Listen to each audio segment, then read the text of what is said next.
bonsoir. Ça dépend de l'heure à laquelle vous nous prenez, mesdames et messieurs. Code 243, nous émettons depuis Kinshasa, la capitale de la République démocratique du Congo. Le pays d'Antoine Félix Tshisekedi Tshilombo, le pays qui s'est engagé résolument sur les chemins de la démocratie et le progrès social, vu que c'est ça la souche, c'est ça sa souche, c'est ça sa moule, comme il l'avait dit.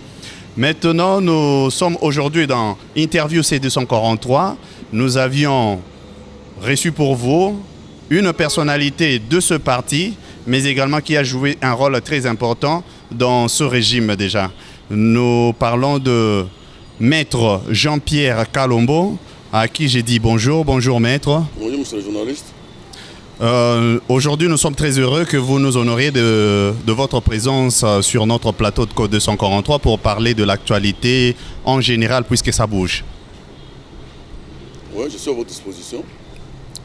Ok, d'abord déjà nous rappelons que vous êtes également le directeur de l'école du parti, de l'UDPS, Union pour la démocratie et le progrès social, UDPS Tshisekedi en sigle. La première question serait directement, Union pour la démocratie et le progrès social, 2 ans et demi après de gestion, si on doit être plus précis, 2 ans et 9 mois après, où en sommes-nous avec la démocratie et le progrès social, vu que les gens disent tout a reculé presque? D'abord, merci de nous recevoir à l'occasion de cette tribune. Nous avons fait des avancées démocratiques incroyables dans un timing très réduit. En dehors de ce timing, il y a aussi le décor dans lequel nous avons évolué. C'était le décor de la coalition, je dirais de la cohabitation. C'est dans ce décor-là qu'on a pu accepter d'évoluer, faisant la paix des braves là où on ne pouvait pas la faire, et nous y sommes notamment en termes des avancées démocratiques. Aujourd'hui, vous, monsieur le journaliste, vous disposez aussi du temps de cette interview en toute liberté grâce à l'accession au pouvoir de Félix-Antoine Tshisekedi Tshilombo. Il a évolué autant que nous dans un moule de liberté, et nous avons présenté sur la place publique ce moule. C'est dans ce moule que nous sommes en train d'évoluer. Rien au monde ne peut dépasser la liberté. Regardez quelle est la profusion des médias aujourd'hui sur la scène congolaise. C'est grâce à l'homme. Je dirais grâce au Fils de l'homme. Donc celui qui dira qu'il n'y a pas d'évolution, lui il est en train de reculer. C'est pour cela qu'il dit qu'il n'y a pas d'évolution. Pour ne pas dire qu'il stagne. D'ailleurs, notre entretien va tourner tout autour réellement de la démocratie beaucoup plus, parce que quand nous parlons la préparation en vue des échéances prochaines des élections, nous parlons de la démocratie. Nous allons être en profondeur sur ça.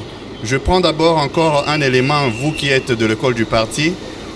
Quand on dit aussi qu'à l'UDPS, toutes les têtes pensantes sont déjà parties, il reste presque rien parce qu'on se dit, on prend des Tchibala et les autres, Moubak et tout ça. On dit que les têtes pensantes n'existent plus à l'UDPS actuellement. L'école du parti fait quoi en ce moment? Lors de l'émission passée, nous avions décrit quelles étaient les missions de l'école du parti. Présentement, là, d'ici entre le 30 et le 31 octobre de ce mois, nous allons organiser les journées scientifiques de l'école du parti. C'est aussi un signal fort que l'école continue à fonctionner, mais nous fonctionnons à la hauteur, à la mesure des moyens disponibles. Mais dire que les têtes pensantes sont parties, un seul doigt ne peut pas laver la figure. Ok. L'UDPS est un parti des masses. Toutes nos masses contribuent à faire l'honneur et toute la dignité de l'Union pour la démocratie et le progrès social. Nous avons construit ce parti dans les mêmes conditions d'un parti des masses, faisant participer tout le monde à construire l'UDPS. Et je ne vois pas comment l'on peut prétendre qu'il n'y a que l'élite seule qui faisait fonctionner l'UDPS. Non, ceux qui hier ont dit que l'UDPS n'avait pas d'élite. Mais ils sont au placard aujourd'hui. Leur intelligence a servi à quoi? Si l'intelligence de l'UDPS ne représentait rien. On les a jetés au placard par quelle magie? C'est par la magie de l'intelligence. Ok. Oui. Je n'ai pas d'autres preuves à fournir. Regardez dans quel espace de temps nous avons promis par notre magie intellectuelle que nous allions mettre de côté la dictature. Nous avons déclassé la dictature. Nous sommes en train de construire un état de droit parce que c'est aussi là le fondement de notre combat. C'est de construire l'état de droit et la démocratie. Mais l'état de droit et la démocratie ne se construisent pas sans couac. Ça n'existe nulle part au monde. La France a mis plus de 400 ans pour en arriver là où elle est. Mais nous, dans un temps record, regardez ce que nous sommes en train de faire comme exploit. Qui offre mieux? Avant d'entrer dans le fond, nous prenons le slogan de l'UDPS, le peuple d'abord. À chaque fois qu'il y a quelque chose qui se passe dans ce pays, on accuse directement que le peuple d'abord est abandonné. Ce slogan cher au Sphinx de l'Humanité est abandonné. Quand on voit l'affaire de Ram, on dit le peuple d'abord est devenu le ventre d'abord. Quand on voit de la manière que l'Assemblée nationale a cautionné la démarche du nouveau bureau, on dit qu'encore le peuple d'abord et l'état des droits sont bafoués. Quel contenu peut-on mettre dans ce slogan, le peuple d'abord? Qu'est-ce qu'on peut comprendre de cela? D'abord, monsieur le journaliste, je suis désolé de constater qu'on est en train de vider les contenus de plus de 4 décennies de combat pour instaurer la démocratie là où il n'y en avait pas et réduire cela à une légèreté, c'est rendre un mauvais service à notre population. Qui le réduit? Le peuple d'abord veut tout simplement dire que l'UDPS est au service des plus démunis. L'UDPS est au service du grand nombre. C'est cela que nous construisons à travers la social-démocratie et le tshisekidisme. Nous nous sommes placés au service du grand nombre. Nous déployons toutes nos énergies pour aboutir à servir le grand nombre. Si nous comprenons que le pays est tombé, il y a un grand déficit dans ce pays, il faut chercher à connaître les causes de cette chute. Entre autres, nous avons aujourd'hui décelé que c'est la corruption, les détournements des deniers publics qui sont aussi ou qui participent pleinement à la déchéance de l'État. C'est pour cela que nous avons mis le verrou sur la corruption et nous y allons. Vous êtes en train de constater ce que produit comme travail l'IGF. Qui a donné aujourd'hui le contenu à l'IGF? Mais c'est l'UDPS qui a donné un contenu à l'IGF. L'IGF a toujours existé. Nous lui avons prêté les béquilles nécessaires pour que l'IGF puisse fonctionner. Alors, est-ce que RAM entre dans la ligne du peuple d'abord? S'il m'était donné de définir la taxe RAM, je dirais qu'aucun pays au monde ne s'est développé sans la fiscalité. Il y a un discours qu'on entend ça et là, parfois porté par les élites de notre pays, mais qui ne vaut pas son pesant d'or. Comment un pays peut-il fonctionner sans taxes? Nous étions habitués aux taxes indirectes. Quand on entame la taxe directe, il y a de frustration. Les gens se refroidissent. Non, c'est tout simplement un problème culturel. Il faut avoir la culture de la fiscalité. Il y a moyen de donner une autre explication à la taxe RAM que de dire qu'il faut la retirer. C'est une banalité que de prétendre la retirer facilement comme si elle ne servait à rien. Les élus sont partis loin, ils ont dit même que c'était une escroquerie. On escroquait le peuple. Voilà pourquoi on dit le peuple d'abord est devenu le ventre d'abord. Ça fait partie des douleurs d'enfantement. Même les députés sont victimes de cette douleur d'enfantement. Il faut le comprendre. Ils sortent de quel moule? Ils sortent de quel moule? Tout ce qui apparaît nouveau, tout ce qui apparaît changement chatouille. Et ils ont le droit de montrer qu'ils sont chatouillés. Mais ils ont aussi intérêt à comprendre que le Congo est en train de se construire dans la douleur. Pour ne pas dire qu'il est en train de se... Non, je dirais tout simplement que le Congo se construit. Il ne se reconstruit pas. Il se construit dans la douleur. Et à un moment donné, il faut supporter la douleur comme un enfant supporterait la figure. Mais vouloir retirer la taxe, c'est vouloir faire reculer le Congolais de plusieurs années en arrière. Parce que l'on revient à la culture que j'ai dénoncée ici, celle de ne voir que l'impôt indirect. Les gens ne sentent pas l'effet de cet impôt. et les bénéfices que nous en tirons. Mais à regarder les bénéfices que l'État tire, à regarder les dividendes que nous tirons de cette taxe, moi je pense que chacun a intérêt à mettre de l'eau dans son vin dans l'intérêt de cette communauté. Quand on plante, on ne mange pas les mêmes jours, on ne cueillit pas les mêmes jours. Il faut avoir le temps de supporter, parce que nous, on a appris à supporter. Ça fait partie de nos forces, la capacité de supporter certaines difficultés afin de faire des avancées. Mesdames et messieurs, Code 243, nous sommes sur interview C243 avec Maître Jean-Pierre Kalombo. Notre décor est planté. Maintenant, nous sommes dans la maison. Vous êtes accueillis. Nous entrons dans notre vif du sujet sur la démocratie, voire, puisque nous sommes devant quelqu'un de l'Union pour la démocratie et les progrès sociaux, parlant de la démocratie, il y a la question de la mise en place du nouveau bureau électoral, de la centrale électorale, mais également l'organisation des élections à temps, en 2023. Nous commençons d'abord, il est accusé déjà que la loi portant organisation de la CENI est inique parce que ça n'a pas suffisamment dépolitisé la CENI. Que pensez-vous? Est-ce qu'on ne devait pas suffisamment dépolitiser la CENI? Après les élections qui ont opposé Hillary Clinton avant Trump, donc à la suite de ces élections, le camp des démocrates avait crié à la tricherie. C'est les pays les plus puissants au monde, les pays qui dispensent les exemples de la démocratie. Mais il y a eu des contestations. Quand Trump s'est opposé à Joe Biden, à l'issue des proclamations de résultats, Trump s'est mis aussi à contester. Vous voulez dire que les États-Unis ont cessé d'être les États-Unis? Mais ici, il s'agit de dépolitiser. Ici, il s'agit de dépolitiser. Qu'est-ce qui n'est pas politique?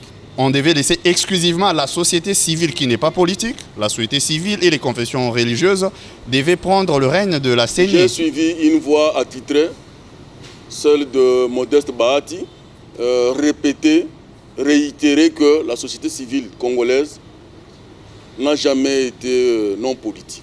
Je suis du même avis. Parce que moi, je ne crois pas à la neutralité des hommes.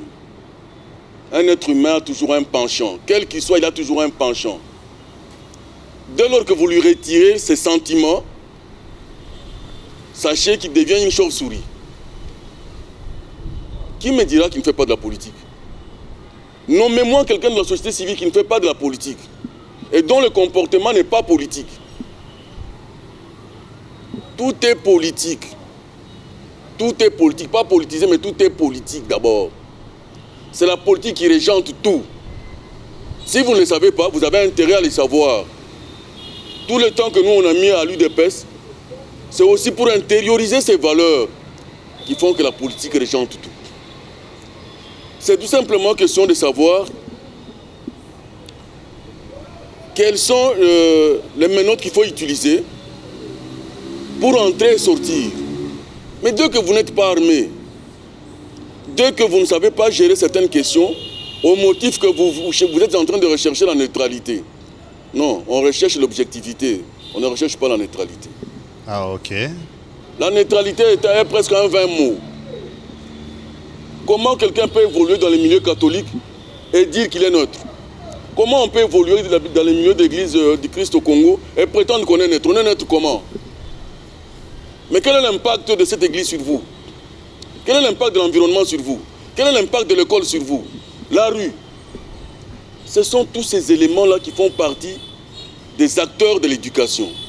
Donc, il y a des acteurs de l'éducation que vous ne voulez pas copier. Donc, vous n'avez pas de modèle. Donc, c'est ça que ça veut dire. Si nous pouvons comprendre, vous êtes tout simplement en train de dire que la CENI ne peut pas être dépolitisée. Je ne peux pas dire le contraire. Vous ne pensez pas Et que... je pèse bien mes mots, je ne dirai pas le contraire. C'est une question de confiance, les élections. Et quand vous avez... quand les autres... ils ne sont pas le moindre. Nous voyons Lamouka El Mouzitou et Fayoulo, nous voyons Ensemble pour la République, nous voyons également le FCC qui a conduit les affaires aussi depuis 18 ans, déclarer que oui, nous devrions dépolitiser la CENI en mettant que les acteurs de la société civile exclusivement et des confessions religieuses. C'est une question de confiance. Si maintenant on n'accède pas à cette demande, comment s'organiseraient les élections prochaines? La confiance est un critère très malléable, mais on s'en sert à défaut d'autres critères. Et moi, je suis d'avis que vous n'allez pas comparer l'incomparable. Vous n'allez pas demander aux gens qui ont servi d'appendice hier de nous donner des leçons. Ce n'est pas parce qu'on a ouvert les oreilles pour écouter que nous sommes prêts à encaisser ces leçons. Il y a des gens qui étaient en même temps présidents de leur parti et en même temps présidents de certaines plateformes bidons. Mais qui se permettent aujourd'hui de nous donner des leçons.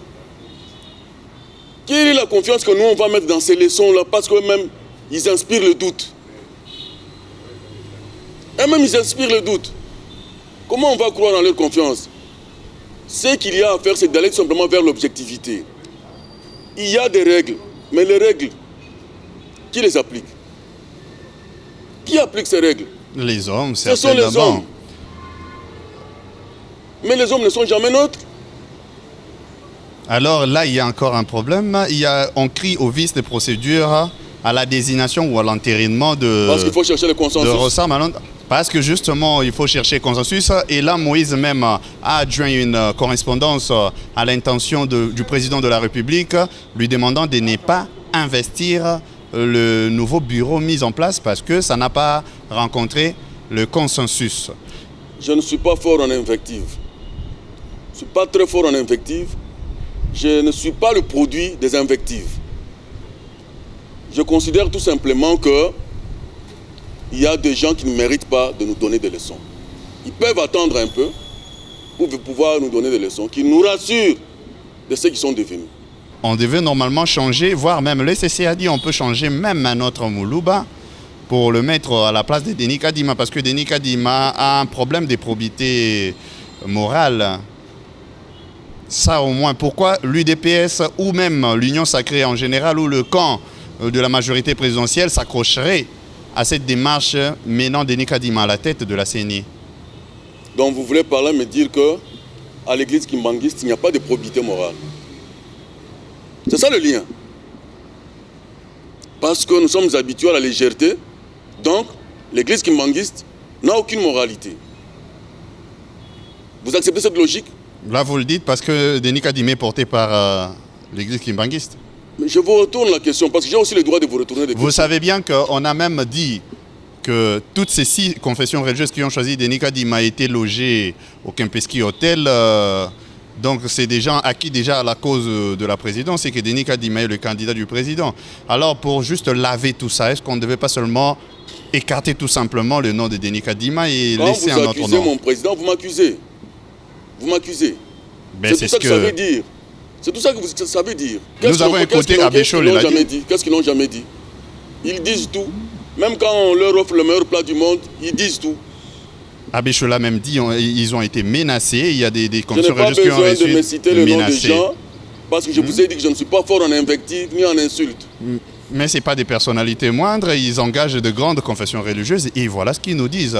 Donc vous maintenant dites-nous pourquoi s'accrocher seulement à cette démarche qui par ailleurs est criée. Et même on crie même sur la manière qu'on a entériné, on crie sur la manière qu'on a désigné, on crie sur la manière qu'on a déposé le PV, on crie sur tout.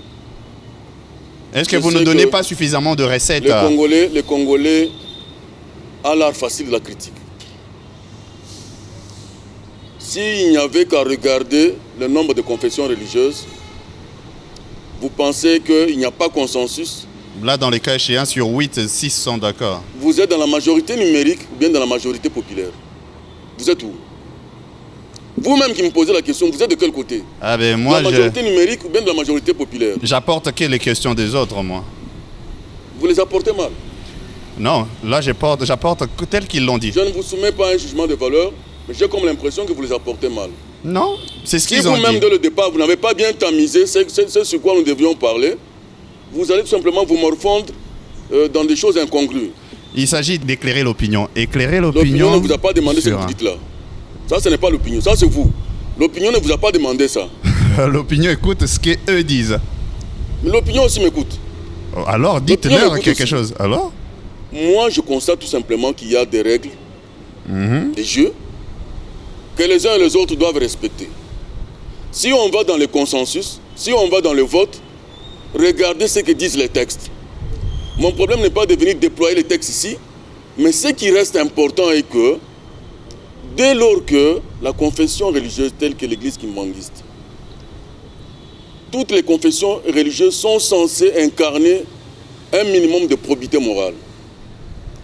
Si vous estimez que l'église kimbanguiste ne mérite pas la probité morale, on la retire tout simplement des confessions religieuses. Ça ne coûte absolument rien. Ça ne coûte absolument rien. Vous la retirez. Parce que c'est vous qui avez l'exemple de la probité, on reste à vous et on se colle à vous. Un point barre. Alors que répondez-vous à la demande de ne pas investir ce bureau-là? Vous trouvez qu'il y a raison fondée de ne pas investir ce bureau-là? Le chef d'État peut au moins écouter ça au nom, je ne sais moi, de l'accalmie ou de l'apaisement. Ça fait 2 mois que le chef de l'État a continué à geler. L'Assemblée nationale a gelé. Je ne sais pas si on va se déployer au-delà des limites normales. Parce qu'il y a un timing pour les élections. Vous allez nous accuser, sinon nous reprocher de faire les glissements. Mais ne créez pas les conditions du glissement. Parce que nous sommes là pour les élections, nous ne sommes pas là pour les glissements.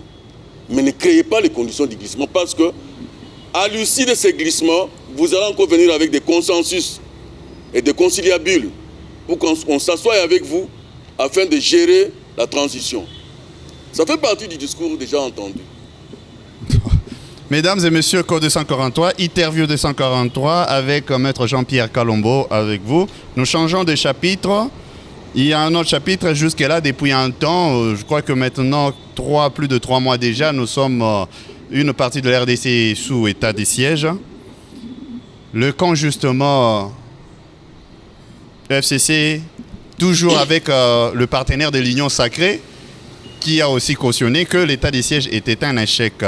Quelle est la raison de continuer l'état de siège aujourd'hui, de prorogation en prorogation? Monsieur le journaliste, vous savez, vous êtes habitué à tirer le verre du nez des gens, mais vous aurez du mal pour m'en soustraire. Avant que le président de la République et l'Assemblée nationale n'en arrivent là, ils ont recueilli des informations. Ils ont écouté ça et là les gens. Ils ont été sur le terrain pour savoir qui fait quoi, qui dit quoi. C'est comme ça que le président a tiré les conclusions et lui et l'Assemblée ils sont arrivés à l'état de siège, à la proclamation de l'état de siège. Vous n'avez pas la mobilité nécessaire, sinon vous vous seriez rendu à Beni, vous seriez rendu à Butembo, à Isiro, à Faradje, etc., afin d'obtenir les informations nécessaires.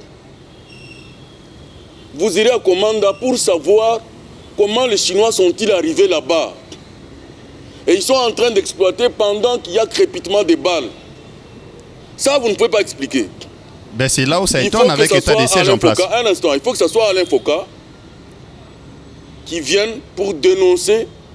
Et quelque part, il a dit que nos générations futures et présentes ne subissent pas ce qu'il y a derrière moi là. Vous ne pensez pas qu'il y a à boire et à manger dans cette histoire de l'Est? C'est parce que nous avons écouté les gens. Vous allez constater que la plupart qui meurent, ils ne sont qu'en principe les gens de la même ethnie. Vous croyez que c'est gratuit? C'est parce qu'il y a des intérêts sordides. Il y a des intérêts gigantesques que les gens pensent qu'il faut boire du sang. Et il ne faut pas qu'on laisse faire. Si on laisse faire, il faudrait carrément décimer toute la population. Souffrez qu'il y ait état de siège. S'il y a un couac dans l'état de siège, proposez des solutions qui permettent la poursuite de l'état de siège, mais tout en étant sous l'état de siège. L'état de siège promet. Souffrez que l'État ne puisse pas étaler toutes les questions de sécurité sur la place publique. Mais la réalité est que pendant près de, je dirais depuis 1993 jusqu'à présent, nos frères ont souffert autant qu'ils n'ont jamais souffert depuis qu'ils sont là-bas. Souffrez aussi que l'Assemblée nationale et le président de la République puissent faire avancer l'état de siège que de le recaler. une brèche sur Restez congolais, hein, restez congolais. Tous se réclament ça, hein, tout le Mais monde. Non. Les discours, on n'en a pas besoin. Nous, on est dans les actes. Avant de descendre sur le terrain, nous avons écouté les terrains. Nous l'avons écouté. Quand Alain Foka décrit un bon Camerounais, un bon Africain, là, ça ne vous attire pas, c'est sur RFI. Mais quand c'est vous, non, silence radio. Nous changeons de chapitre encore d'actualité. On a décrié, puisque le chef de l'État, lors de son voyage aux États-Unis, il avait totalisé le 100e voyage d'après ce qu'ils ont eu à compter chacun de ce voyage à l'intérieur ou à l'extérieur. On a dit que ça fait saigner près de 250 millions de dollars à l'État. Maintenant, on se dit, est-ce qu'il n'y avait pas lieu que le chef d'État reste ici au lieu de faire saigner autant le trésor public, hein? Pourquoi autant de voyages? C'est là où les gens des fois crient que le peuple d'abord souffre un peu là. Puisqu'on a besoin d'argent pour... Vous tournez en rond. Nous sommes sur le plan... Le peuple d'abord, on est sur le plan idéologique. Le socle sur lequel nous, on est assis, c'est de se mettre derrière les démunis. C'est ça d'abord le premier entendement que vous deviez avoir.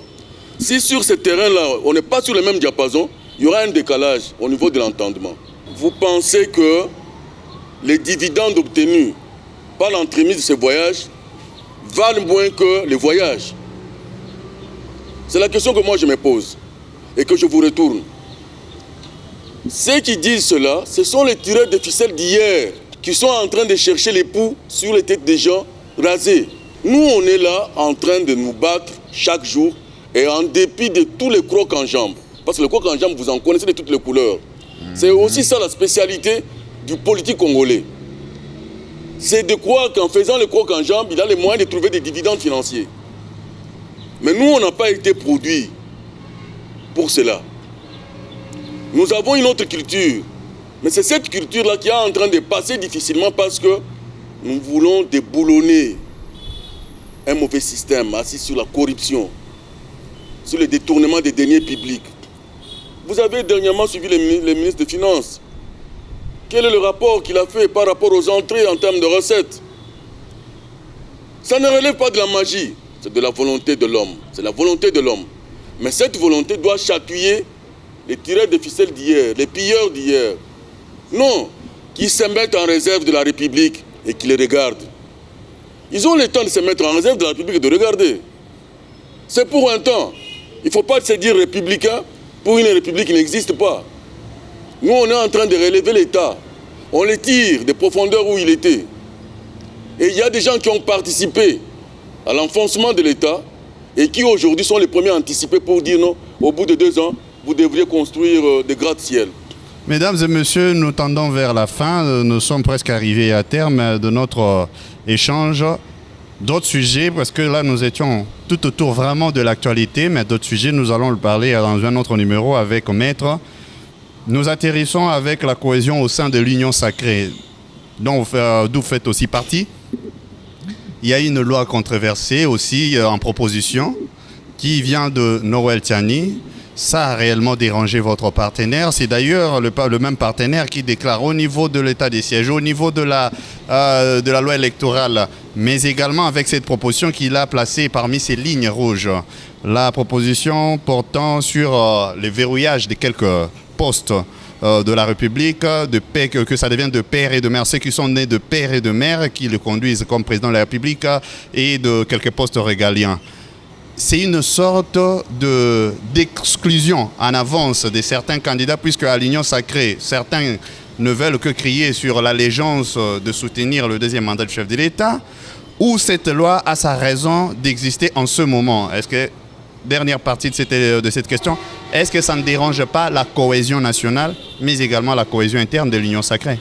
Les lois sont générales, impératives et impersonnelles.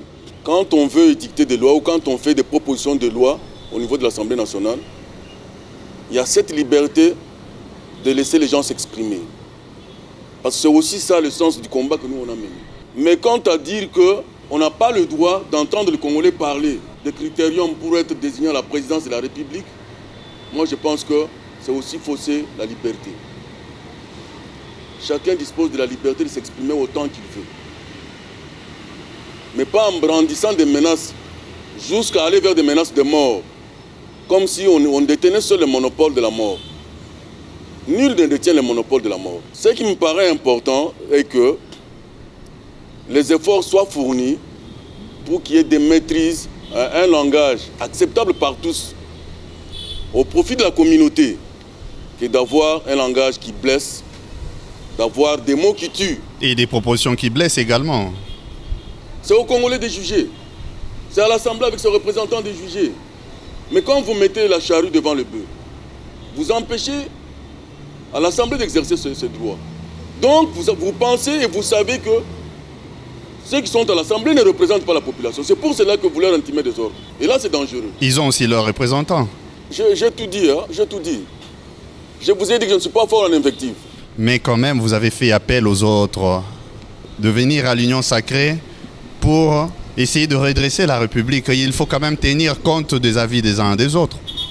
Qui vous a dit qu'on n'en tient pas compte? C'est l'ensemble pour la République trouve comme si vous êtes vraiment porte-parole de l'ensemble pour la République. En tout cas, jusqu'aujourd'hui, nous voyons que s'il y a vraiment un camp dans l'Union sacrée qui est dressé encore contre certains de ses pairs dans l'Union sacrée, nous voyons c'est l'ensemble pour la République. Non, nous avons aussi appris la discussion. La démocratie, c'est l'art du compromis par le dialogue. S'il y a à dialoguer, nous allons dialoguer parce que c'est dans notre ADN. Mais me demander le contraire, imposer des points de vue par rapport à la majorité, c'est faire reculer la République. Les dialogues, c'est juste ce qu'ils demandent. Ils ont besoin du dialogue. J'ai défini la démocratie. Je n'ai pas parlé de ce qu'ils demandent. Je vous parle de la définition de la démocratie. Nous sommes en train de défendre les valeurs de la démocratie. Parce que nous avons été éduqués dans la démocratie. Excusez-moi. Ok, maître, nous sommes arrivés à la fin de notre interview. Déjà, nous vous remercions d'être venu sur notre plateau.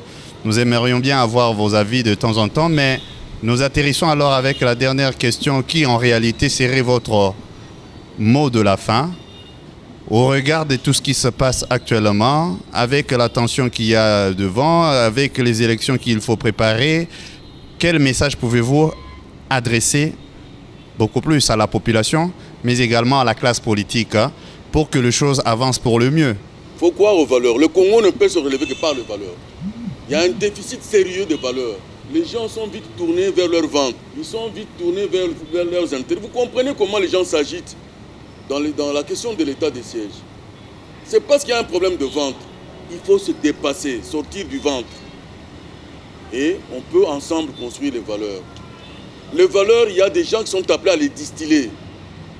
C'est difficile, ça chatouille. Mais il faut qu'il y ait des gens, il faut qu'il y ait des modèles. Je reviens à Mandela qui disait, quand on travaille l'homme, donc on travaille l'homme sur le corps, l'esprit et l'âme. Dès lors qu'il y a dichotomie entre les trois valeurs, vous avez des problèmes très sérieux. C'est cela qui apparaît dans la société congolaise. Dieu nous a donné tous les potentiels nécessaires. Mais il nous a mis en difficulté par rapport à l'homme. Et tout le travail doit s'abattre sur l'homme. Il faut que l'homme accepte de se relever, avec un peu d'humilité. Voilà, il faut croire aux valeurs. Mesdames et messieurs, nous sommes arrivés à la fin. Vous avez vous-même cette émission, vous avez l'occasion de l'écouter, réécouter. Si vous n'avez pas compris quelque chose, encore réécoutez, abonnez-vous, mais aussi activez la cloche de notification pour avoir toujours de nouveaux numéros. Vous aviez écouté le maître, c'est le directeur de l'école du parti. Nous pouvons vous dire que nous aurons d'autres numéros où ça sera exclusivement sur l'idéologie de l'UDPS et les valeurs de l'UDPS parce que les gens ont besoin vraiment d'apprendre ça. Nous, c'était Interview CD143. Nous sommes arrivés à terme. Nous vous aurons encore prochainement dans d'autres numéros avec d'autres invités et une autre fois avec le même invité qui nous est cher. À la prochaine.